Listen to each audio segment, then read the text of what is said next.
Hello and welcome to Link Ahead. We're dedicating this episode to, well, the Earth for this month's official Earth Day recognition, which is Tuesday, April 22nd. And our guest is all about sustainability and efforts to recycle, reuse, and reduce. Amanda Pratt, Senior VP of Communications at Rumpke. Welcome to Link Ahead.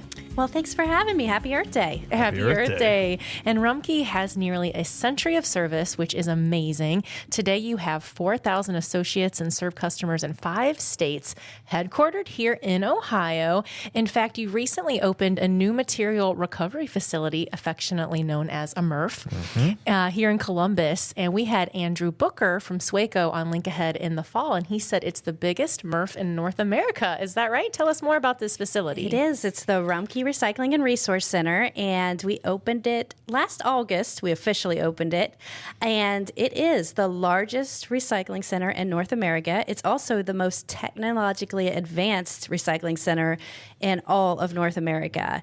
So it has the very best recycling technology available anywhere inside the plant, and we're using it right here in Central Ohio. Which is great news because that means we get to recycle more, right? Absolutely, absolutely. So we know when the new MRF opened, Rumpke expanded the recycling items to with a list of plastic clamshell containers, which was super exciting because that was the one thing we were always like, do I get rid of this? Do I don't?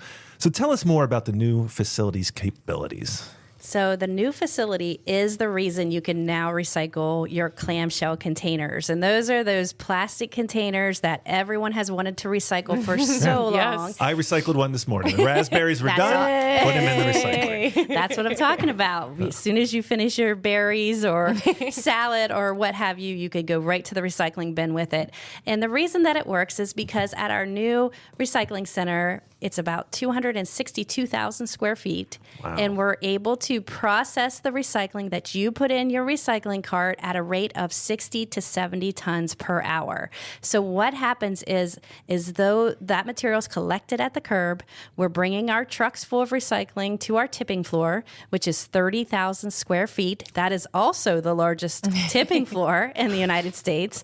And we're unloading the materials onto the floor, loading them onto a conveyor system, and then the sorting process begins. And that sorting process happens very rapidly, but it also has a lot of redundancy to it. So the first thing that happens is the material goes onto the conveyor. It goes through a series of trommels, and those trommels act as a pre-sorting mechanism. They sort the materials according to their size.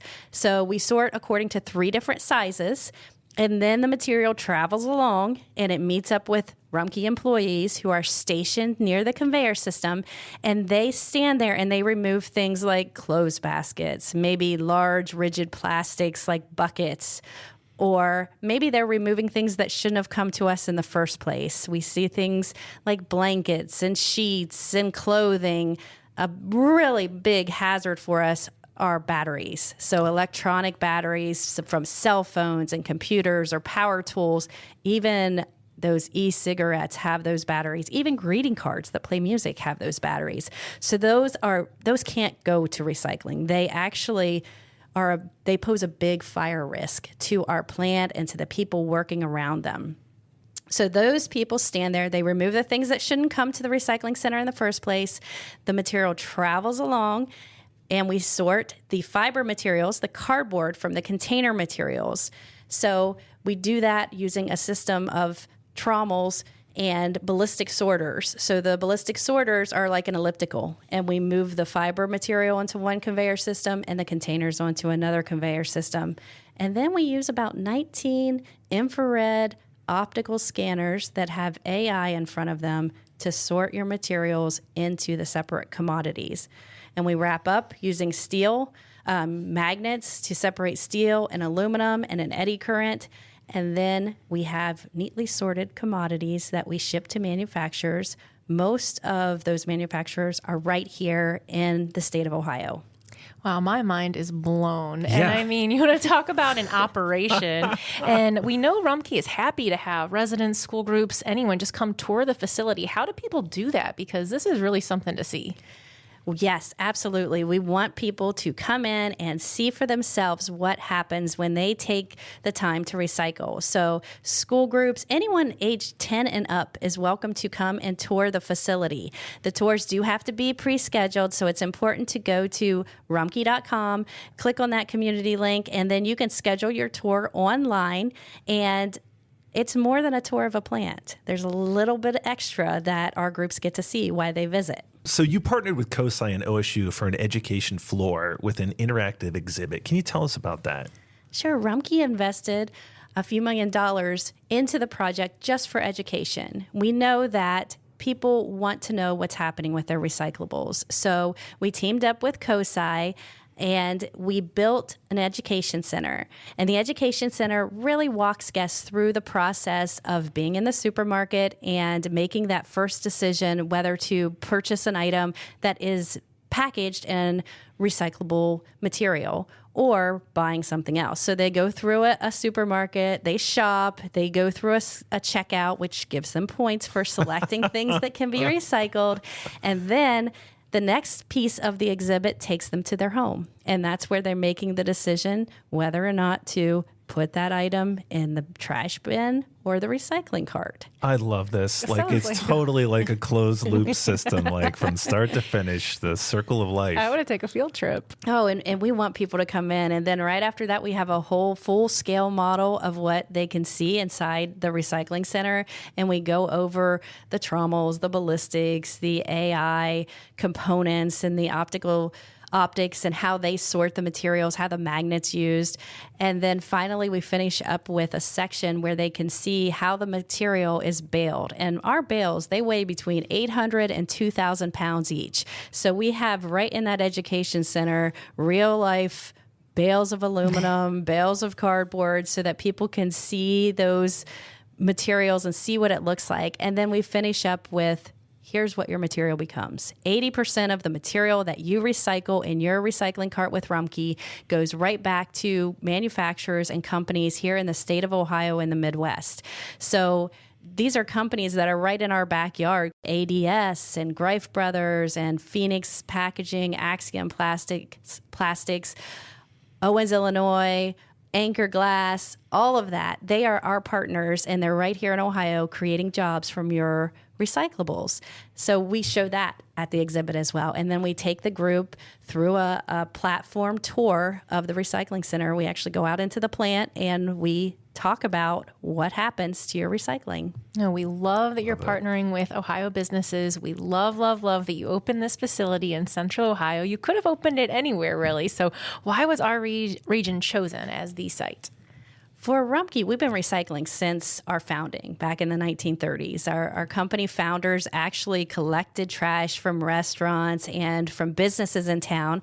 They brought it back to their farm at the time, and they would sort out the rags, the metals, the glass, all the items that could be recycled or reused. And so it's kind of a thread that has moved throughout Rumpke's history, and recycling is so important to us.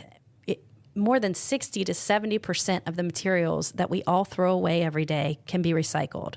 So knowing that the population is just booming here in Central Ohio and that there are so many wonderful partners who are at the ready to take delivery of processed recycling, it was a perfect fit for Rumpke. The Rumpke family decided to invest $106 million, build not just a material recovery facility, but the nation's best and most advanced facility right here in Central Ohio, so that we can not only recycle today, but so we can be prepared for all the growth.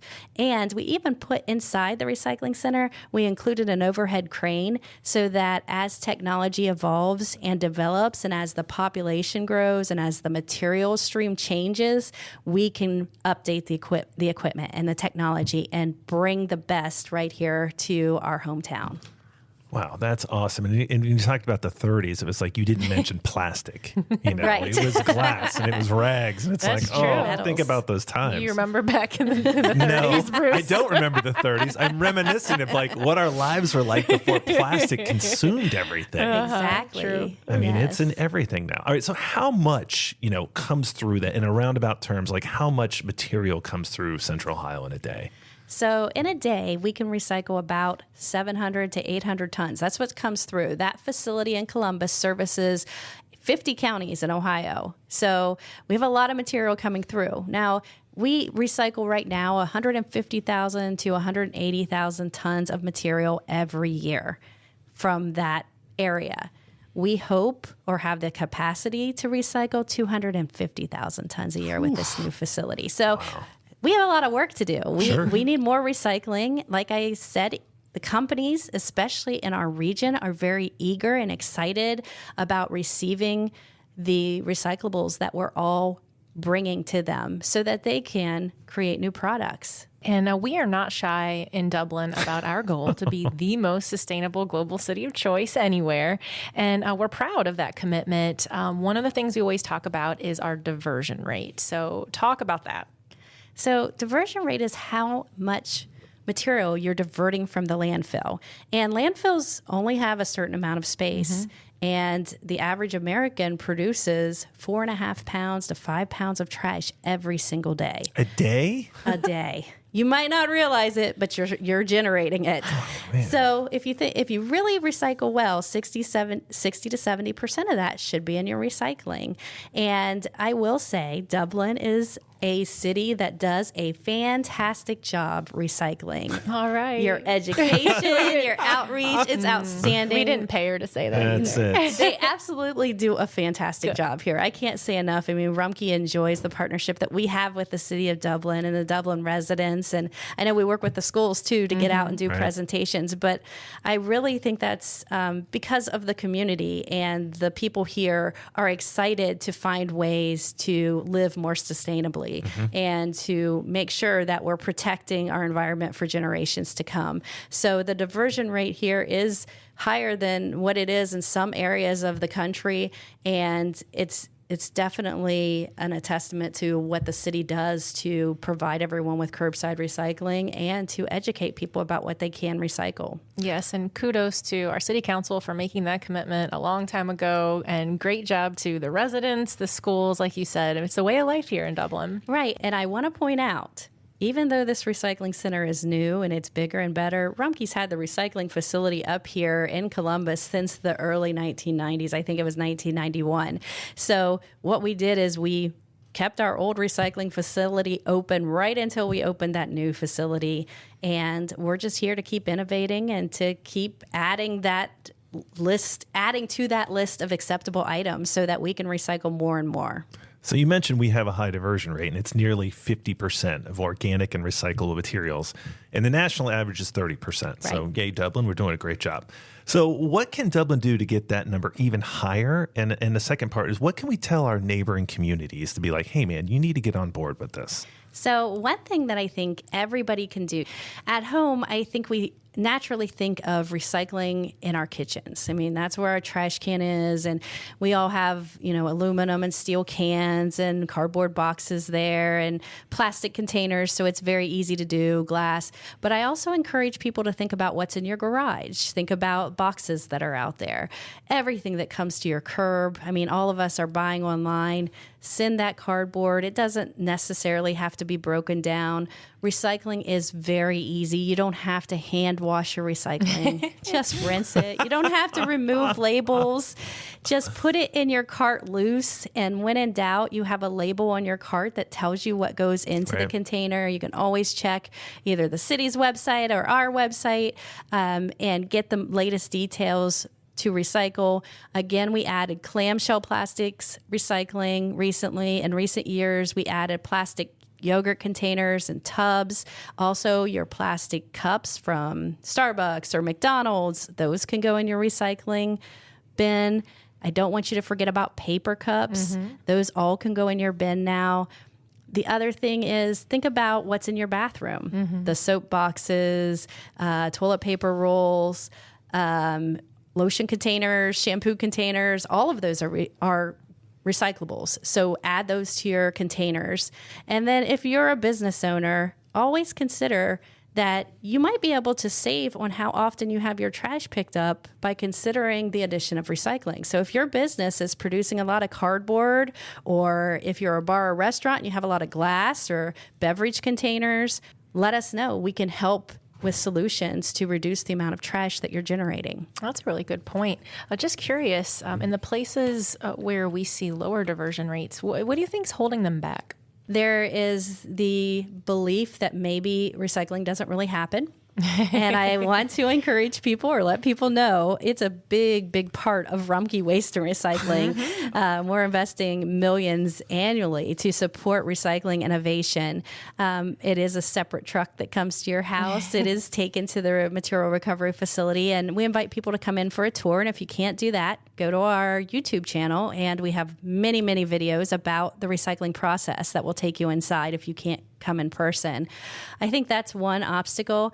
I think another is they might think it's not convenient to recycle. And like I said, we want to make it easy. We want to make it something that you want to do. So don't remove labels. Don't hand wash your recycling. Just a quick rinse, toss them all in there. They can be mixed together. You don't need to separate paper from containers. It's just very simple and easy.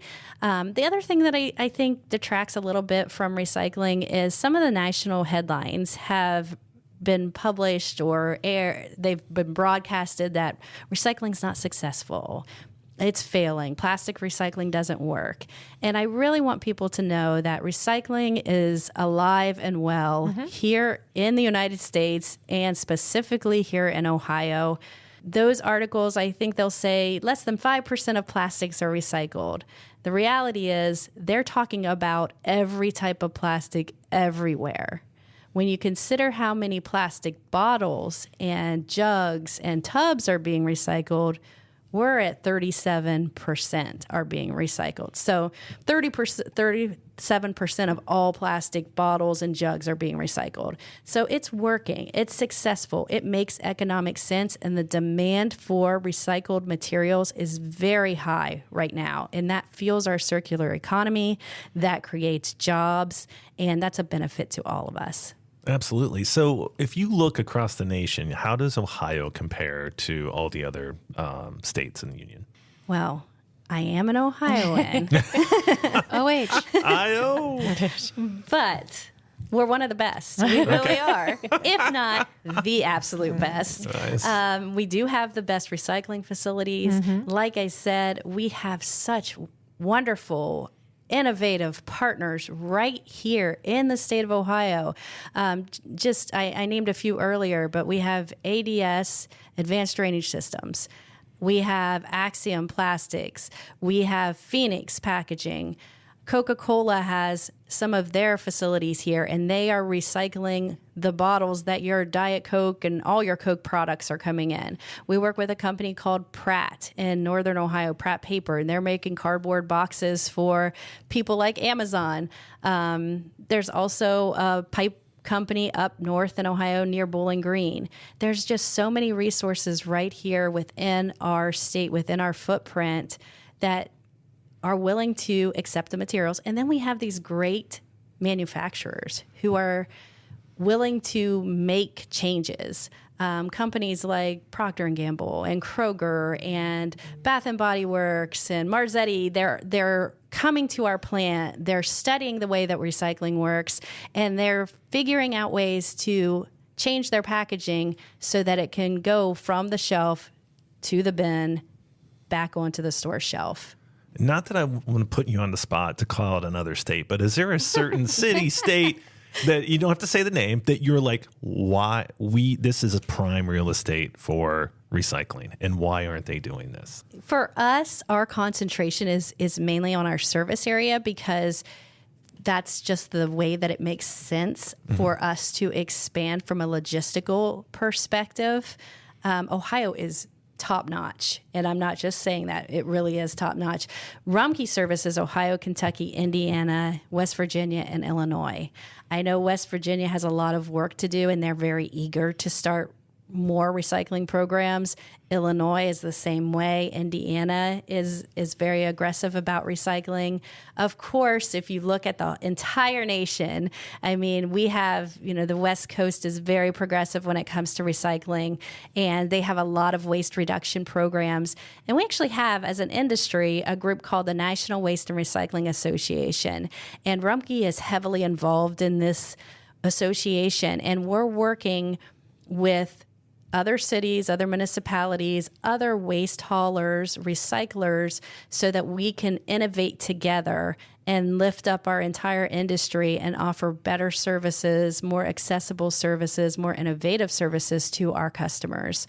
So the National Waste and Recycling Association, along with the Solid Waste Association of North America, are working together with all the groups involved to try to elevate our resources and our solutions for our customers.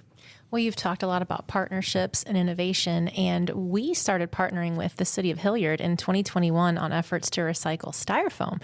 We collect it, and then Hilliard processes it with a process called densification. And how's this for perspective? Together, we can basically take a stack of styrofoam the size of an SUV and compress it to the size of a concrete block. Tell us more about that. That is amazing. I mean, first of all, another reason that you guys are going above and beyond to add more waste diversion. I mean, styrofoam recycling, it can't happen in a facility like ours because it's light and it's very, very difficult for us to sort with the mechanical sorting equipment that we have available to us. So you guys have come up with a unique solution that is diverting waste and creating new products. And you guys have also supported the Hefty Renew program, which allows customers who decide to purchase these Hefty Renew garbage bags to recycle the styrofoam and the candy wrappers and the snack bags. Yeah, tell us more about that orange bag program. This is for those hard to recycle items. Tell us what that program is for, how it works, and what we can use it for. Sure. So it's an orange bag program. It's called Hefty Renew.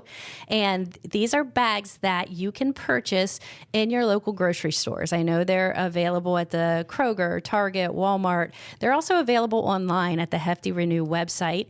If you go to the Hefty Renew website, they will even allow you to sign up for a free starter kit, and they will send you a bag to try. But basically, it's an orange bag, and out on the outside of that orange bag, it lists hard to recycle items. So this is things like paper plates, styrofoam, candy wrappers, chip bags, plastic utensils, all of those things that don't go in your standard curbside recycling program.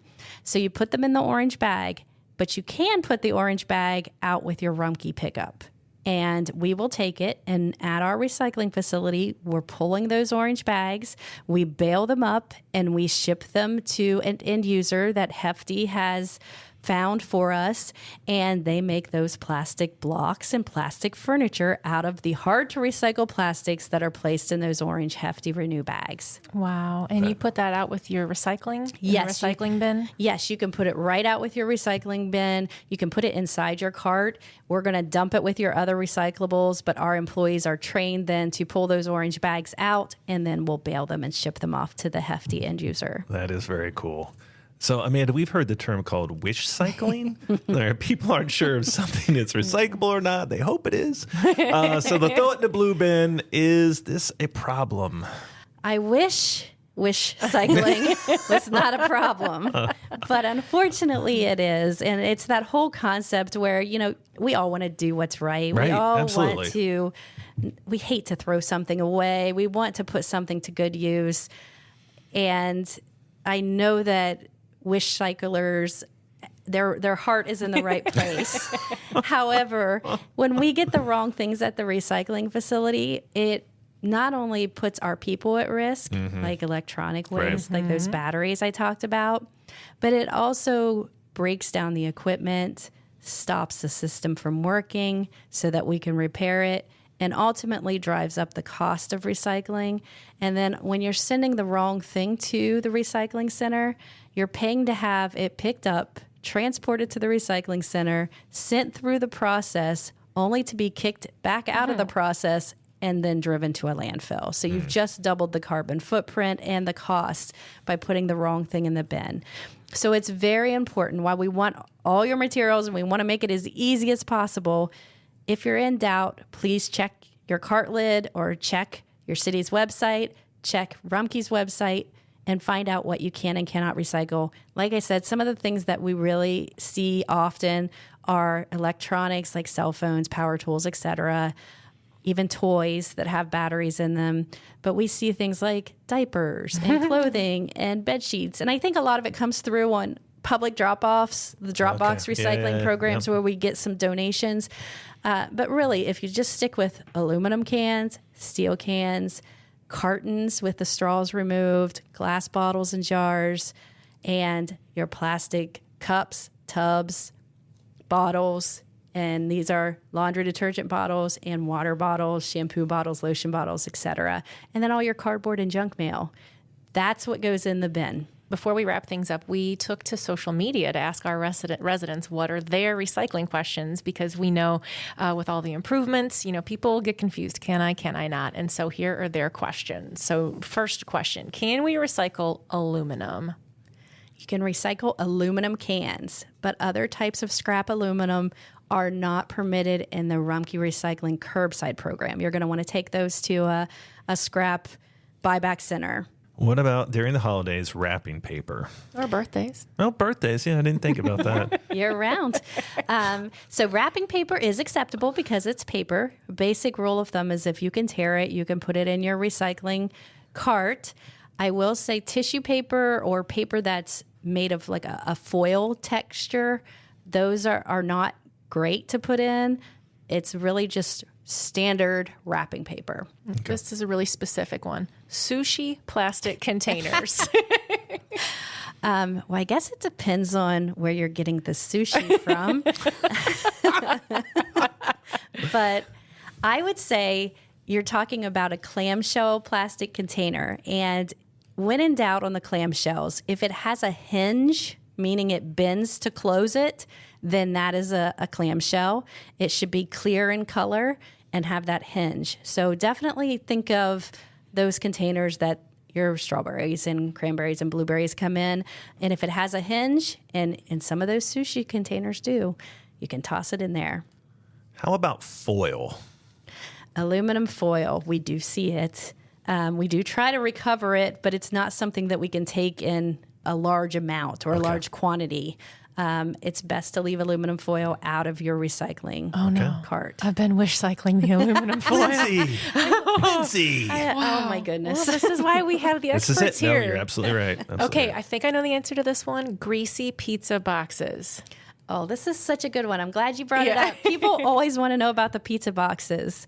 So, pizza boxes, we want them. In fact, our paper mills have told us that they will even take the greasy pizza boxes. So as long as it doesn't have like a chunk of food on it, like cheese you or eat that. You eat the pizza, Amanda. You're not throwing pizza away. Do not waste food.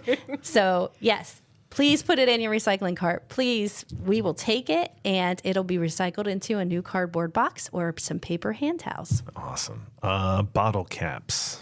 Bottle caps. That's a good one too. These are from our residents. Yeah, They're they wanna smart. know. These are good questions. These are great. So bottle caps. If you have a plastic bottle cap, you're going to want to, the best practice, you don't have to do this, but the best practice would be to crush all the air out of your plastic bottle and put the plastic cap back on the container. That will allow our optics to identify that plastic water bottle and pull that out.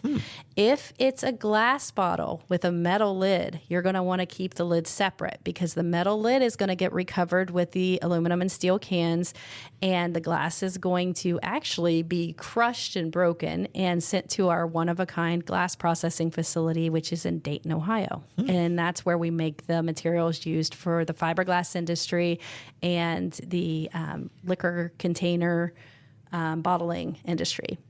What about the plastic bags when you order something from Amazon? So it doesn't come in a box, it comes in that plastic bag. And it says it's recyclable, but I'm like, I don't know, you're a plastic bag. It's a very good question.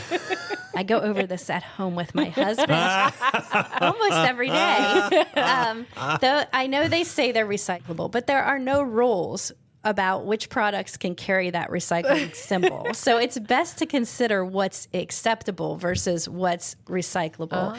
What can we accept and sort effectively in our curbside program? those plastic packages that come with your Amazon, unfortunately, we cannot process those right now at our recycling facility. However, if you have the Hefty Renew program, that's a perfect example of something that you could put into that orange Hefty Renew bag and recycle I it. have to buy some of those because I get a lot of those Amazon bags sent. Some of them have the bubble wrap inside and all Yes. that, and that's perfect for the orange bag. Got it. Orange bag. And one box of those orange bags usually lasts an average family a year. Okay, Amanda, we wrap every episode with some rapid fire questions to all of our guests, so let's jump in. On the recycling front, what's one weird or quirky item Ohioans might not think is recyclable but actually is? So, I think that lots of people don't realize. I was going to say the pizza boxes because people are very skeptical on recycling those. I think it's got to be the plastic cups that you get from Starbucks and Okay. fast food restaurants. All of those are recyclable. We don't want the straw, but you can put that plastic lid on it, toss it in your cart, and it's good to go. All right. This is a fun one. Give us a couple of ideas on reusing. Oh, so there are so many good ideas for reusing items. Art projects is a great one that I noticed that teachers are using. But also, if you cut a plastic bottle, cut the top of it off, you can pot your plants or flowers in it. Let your kids decorate the container and use it that way. You also can always donate items. I think sometimes we forget about how important that is and that we could send a lot less items to the landfill if we donate items to worthy causes. Has there been an item in your house or basement or attic where you thought, now I can recycle this? There's a lot of things in the basement that I would like to wish cycle. Just be going. Old couches. Yeah. But I actually just went on a cleaning spree and threw away some of my high school memories that my parents had gifted me. Why do parents do that? Why? Don't do that to your kids, Bruce. I know. And you know what? I had a bunch of greeting cards that I no longer needed. I had some school papers that I no longer needed. And I was able to recycle, I want to say about 85% of what I cleaned out of those boxes. So we're in springtime. You're cleaning your closets. You're cleaning out your garage. Just, maybe post that acceptable items list somewhere and consider as you're cleaning out old storage, there's a lot of cardboard and paper there. There's a lot of containers that could be tossed in your recycling cart. Okay, caught in the act. You see someone not recycling. What do you do? Well, not at home with your husband, but maybe at work or in public. Generally, lots of things came to mind with that question. I think it's best to just say, hey, did you notice that there's a recycling container right here? And this cup can go there. Sometimes I find myself actually reaching in and pulling it out of the trash and putting it into the right container. Sometimes it's easier for me, I think, than most people to bring up recycling because I work at Rumpke and they know I'm naturally going to want to talk about it, whether they want to hear it or not. But I think it's just about setting a good example. Whether you're at work, home, or play, chances are there's a recycling option around you. So being aware and looking for those options and then setting the example for others, I think is really key.